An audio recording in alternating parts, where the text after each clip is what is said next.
এক মুঠো পুদিনা পাতা,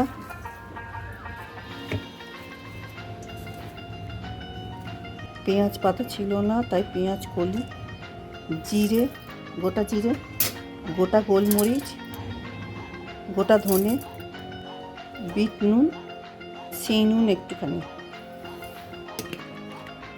আমাদের হয়ে গেল। এবার আমি গ্যাসে বসিয়ে দেবো, নাড়াচাড়া করলেই হয়ে যাবে। এবার ঢেলে দিলাম।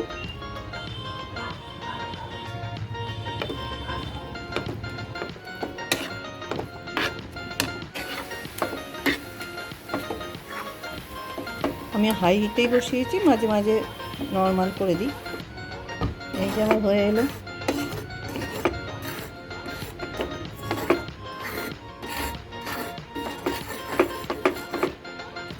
এবার আমি একটা জায়গায় ঢেলে ফেলবো। ঠান্ডা হয়ে গেছে।